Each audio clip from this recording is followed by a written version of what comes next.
I'm not a fan of making my oils at home, especially oils that are difficult to extract. Oils like coconut oil is fun making it at home.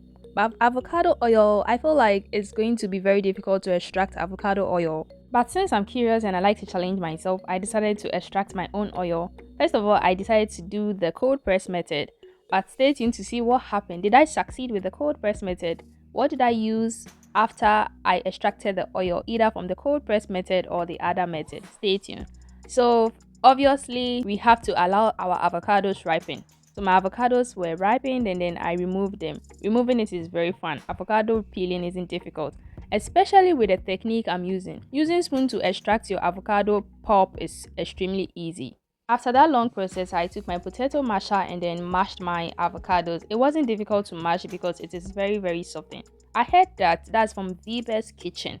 I heard from one of her avocado oil videos that if you want more oil, make sure your avocado is ripened well. And hey, shout outs to Viva's kitchen. She inspired me to try this. She does a lot of oil on her channel. Check her out. Her link is in my description below. So after mashing it, I just spread it. The vim and enthusiasm I had in this, only God knows. So I spread it beautifully and this is what I had, and then I took it outside.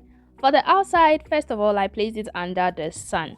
And then I went to do some research and some digging, and I was told that it does not like being under the sun. So I took it from the sun and brought it to the shade.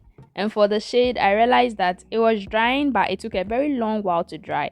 So after a very long while, this is how it looks. It has stick to the pan because I didn't turn it gradually. I learned that if you want to let it dry, well, keep turning, keep stirring, but I was feeling lazy, so I just let it dry on the top. So after a long while, I just came to turn it upside down, and this is how it looks like. To be a good girl, I took it to the shade. I kept it under the balcony. Is it balcony? Yes, I kept it there, and this is the end. I left my avocado oil for 4 days outside, and you can finally see that the oils have simmered around the avocado pulp. But the question is, how can I squeeze this? It looks dry. It's not even encouraging for me to attempt, and I know clearly that squeezing will be difficult. So I decided to just try another method. So since the cold press method will be difficult for me to extract, I decided to go for hot press. For the hot press, I took my avocados, I mashed them, and then I placed it on fire. I thought it would be very easy for me. Yes, I thought it would be very easy, but stay tuned and see what happened. So after placing my avocado on fire, I stir. It is basically just stirring. That's for the hot press method. You don't need to wait. You just have to stir, allow it to simmer, stir, allow it to simmer. When I placed it on fire, I realized that the oils have started to come up. The ladle was oily, and I was confident enough to know that I'm going to get oil because looking at the ladle, I will get oil. Yes, so I know that the magic is happening. So I was so proud of myself that I chose this option. I didn't give up. I chose this option. So I continued to stir, and the more the oils are coming out, the more the color changes. But will this also work out for me?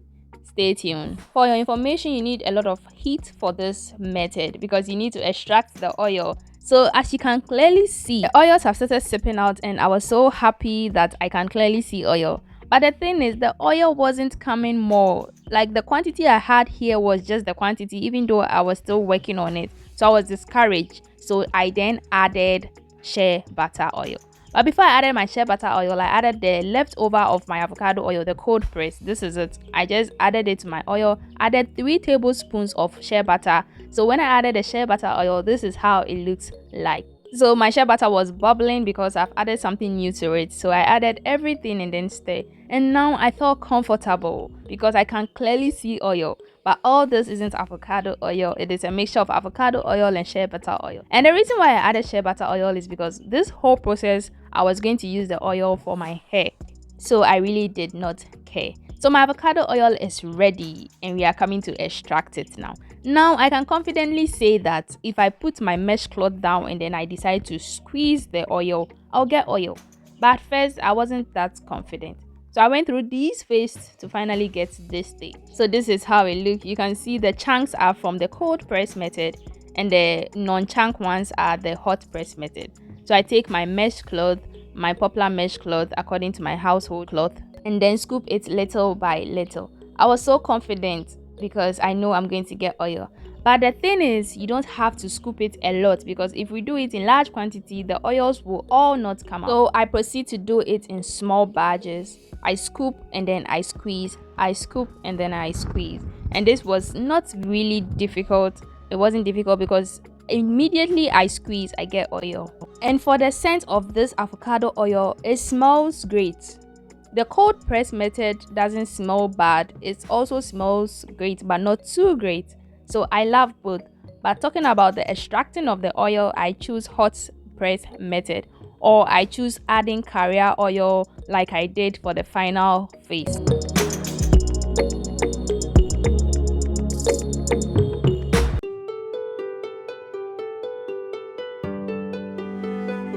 And for the pulp of the avocado, the leftover pulp, I did not throw it away. I left it and used it for my face anytime I'm going to bath, and I love it. It is gentle on the face and very, very effective. This is the quantity of oil I had: 3 tablespoons of shea butter, and the rest is the avocado oil. I used a lot of avocado, so I'm not surprised about the quantity that I had. I used a lot. I bought a lot. So this is the quantity. But stay tuned and watch what I use this oil for. I strain it so that I can get out all the residue from the oil. I'm on a hair journey, so most of the products I use is homemade. So I add my homemade rosemary oil made with olive oil and rosemary. I add 2 tablespoons to my avocado oil, my avocado and shea butter oil. Add aloe vera oil. I add my castor oil, black castor oil, which is almost finished. I add 1 tablespoon. I add my tea tree. Tea tree too is finished, so I use the final product, and this smells good. I also add my vitamin E serum, and this is the quantity that I'm going to use. I basically cut it and then pour the oils inside my carrier oil. I take my wicks and then turn this into a very smooth paste so that I can use to moisturize my hair. I love to make my product at home, so that was the main reason why I did this avocado oil. If I was supposed to consume this, I wouldn't have added shea butter as my carrier oil. I would have added olive oil rather as my carrier oil, or sunflower oil. I would have used that oil for my stir fry, sprinkling on my salad, and also frying my omelette and other recipes that requires little amount of oil. But since I use shea butter and I made it purposely for my hair, this is what I turned it into. So I did everything behind the scenes. This is the leftover pulp. That is how I'm going to store it. When I take one, I dry it and then use it for my face. I put my oil in the fridge and then continue to give it wicks till it thickens. This was a journey for me. I learned a lot, and I'm happy I tried avocado oil. Trust me, the process isn't easy, especially the cold press method. I don't know how you're going to get that oil out. I guess I'll stick to buying my avocado oil from the market, but I love the process. Thank you so much for watching. If you've made it to this part of the video, I love you and I appreciate you. Don't forget to share to friends and family, comment down below, subscribe for more videos like this, and remember not to depend on your own understanding. Trust in the Lord always, for He is going to show you which path to take. I love you, and until next time, stay blessed. Guys, look at how creamy and lovely this recipe came out. I wish I can eat it, but no, it's used for moisturizing our hair. So we are going to close the video with this. Thank you for watching.